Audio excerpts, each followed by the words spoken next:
Ada zikir, istighfar yang terkait dengan kurang sabarnya saat mendapati ujian. Sampai Anda berkata, ya Allah, kenapa mesti saya? Ya Allah, saya kan pengen hijrah, kenapa banyak masalah? Ya Allah, kenapa pekerjaan saya nggak pernah sukses? Ya Allah, kenapa rumah tangga saya jadi begini? Saya kan pengen berubah. Itu pernah terjadi di masa Nabi Yunus alaihissalam. Nabi Yunus Dzannun pernah diuji oleh Allah. Jadi Anda bayangkan, Nabi aja yang jelas surganya itu diuji, masa kita yang belum jelas surganya nggak pengen ujian? Oke. Jadi teman-teman sekalian, kita kembalikan Quran surah ke-21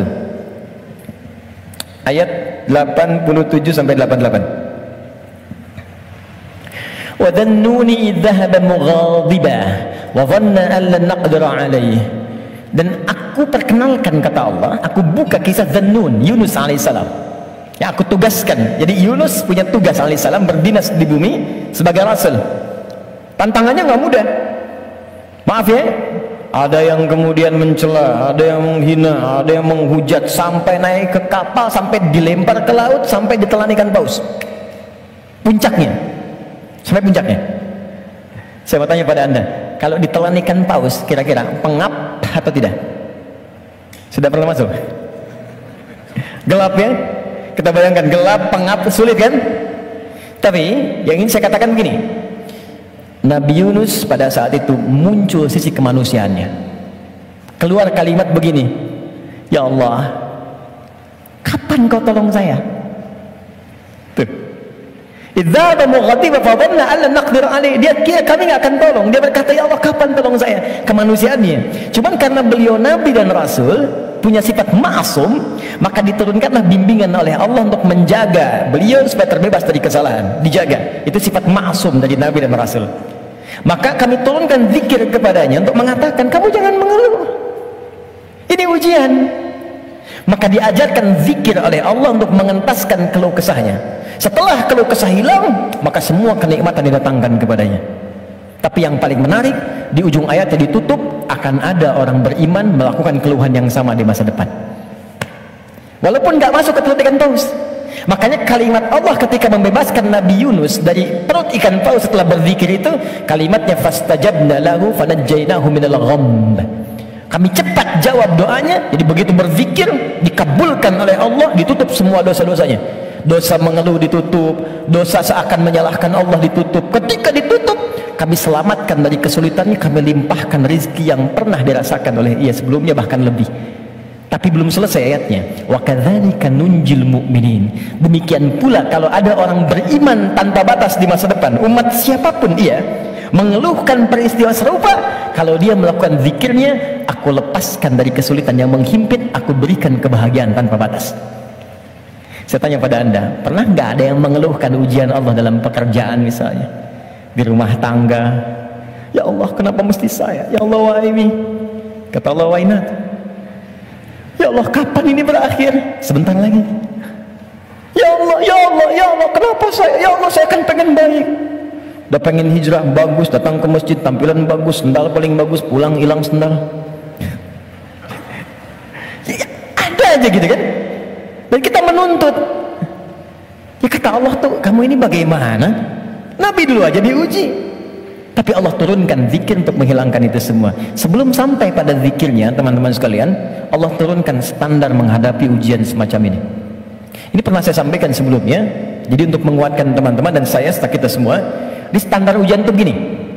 Dan banyak, kata Allah, gagal melewati ujian itu bukan karena kurang pintar, tapi nggak belajar cara melewatinya. Saya bikin persamaan sebentar ya. Di situ aja, nggak apa, nggak. Saya tahu mana yang saya harus dihapus. Mana coba? Nah, saya tunjukin. Antum di situ dulu, lihat dulu. Ya, saya tunjukin ya. Bismillah. Karena antum yang orang pertama saya tes nanti. Insya Allah. Yang ini dulu. Ini tidak. Jazakallah khair. Kalau mau dipegang, boleh. Pegang dulu aja. Lihat sini. Saya bikin persamaan begini. Saya tanya dulu, mau masuk surga? Masya Allah, alhamdulillah. Surga punya persamaan. Mau dekat dengan Allah? Alhamdulillah, Masya Allah, dekat dengan Allah. Baik, mau dapat ujian? Kok jadi lemes? Mau punya masalah nggak? Enggak. Maaf ya, cuman sayang persamaannya tertulis demikian. Surga dekat dengan Allah, ternyata kuncinya disebut dengan sabar. Kuncinya apa? Sabar. Ketika seorang masuk surga, maka kalimat pertama dari malaikat ucapannya selamat karena Anda punya kunci sabar untuk masuk ke sini. Itu di Quran surah ke-13 ayat 24. Salamun alaikum bima sabartum fa ni'ma uqbad dar. Selamat Anda sabar. Karena punya sabar, Anda bisa menikmati segala kenikmatan yang telah dipaparkan di surga ini. Yang ingin dekat dengan Allah, ternyata kuncinya pun serupa, sabar. Dalilnya Quran surah kedua ayat 153. Innallaha ma'as sabirin. Allah bersama orang-orang sabar. Di saya membuat persamaan begini, surga sama dengan dekat dengan Allah sama dengan sabar. Sekarang persamaan sabar dalam Al-Quran, sabar bersanding lurus dengan ujian, dengan masalah. Ujian, masalah. Dalilnya Quran surah kedua ayat 155, paling kiri sebelah atas. Walanabluwannakum bisyai, kami akan uji siapapun yang hidup. Jadi sepanjang hidup pasti akan mengalami ujian. Kalau persamaan berikutnya, ujian sama dengan hidup. Jadi kalau kita baca persamaan secara terbalik, orang hidup pasti mendapat ujian. Persamaan terbaliknya, orang yang tidak ingin dapat ujian sama dengan tidak ingin hidup. Nah, sekarang saya tanya lagi, siapa yang tidak ingin punya masalah? Boleh angkat tangan? Terus Anda maunya apa? Oke, sekarang lihat kembali, fokus baik-baik. Lihat sini. Jadi setiap orang hidup pasti diuji. Kalau nggak hidup, baru nggak dapat ujian. Sepanjang hidup itu pasti ada masalah. Anda berpikir nggak pengen punya masalah pun itu sebetulnya masalah. Setiap kita pasti punya masalah. Saya pun di sini sedang menghadapi masalah. Seperti Anda pun belajar dengan saya sedang menggali persoalan. Nah sekarang saya keluarkan persamaan ini. Di matematika kan begini kan, A sama dengan B sama dengan C sama dengan D. Maka A sama dengan B, A sama dengan C kan? B juga sama dengan C, C sama dengan D. Kita turunkan ini. Surga sama dengan dekat dengan Allah, sama dengan sabar, sama dengan ujian. Maka kalau kita turunkan, orang yang mau pengen ke surga sama dengan ujian. Pengen dekat dengan Allah sama dengan ujian. Pengen sabar sama dengan ujian. Jadi kalau Anda ingin mendapatkan surga, pasti dapat ujian. Karena surga itu kunci untuk mendapatkan nikmat Allah. Dan untuk mendapat nikmat Allah, sabar. Untuk sabar ada ujian. Jadi ujian itu kunci untuk ke surga. Ujian itu kunci untuk dekat dengan Allah. Jadi makanya berbahagialah ketika sedang punya masalah. Artinya itu mendekatkan Anda untuk dekat dengan Allah. Coba ibu kalau nggak diuji dengan perilaku suami yang kurang menyenangkan, ibu nggak akan mungkin nikmat tahajud malam hari minta sampai berderai air mata. Kenapa jadi ketawa? Antum kalau nggak diuji dengan ujian pekerjaan, nggak akan nikmat antum puasa.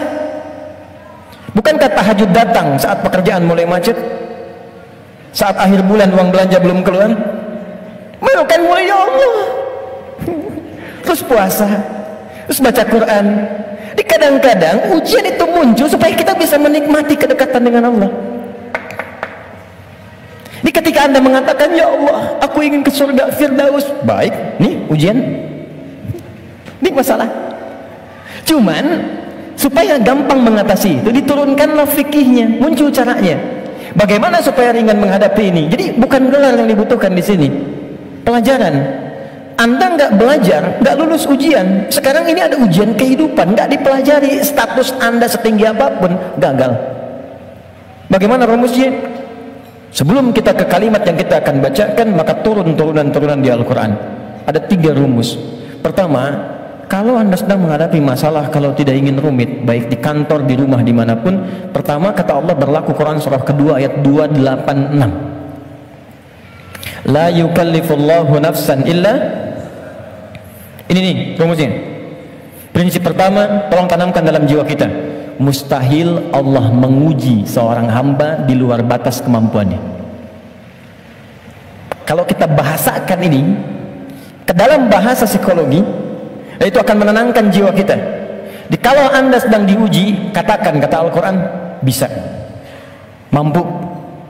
Karena mustahil Allah menguji kalau Anda nggak mampu.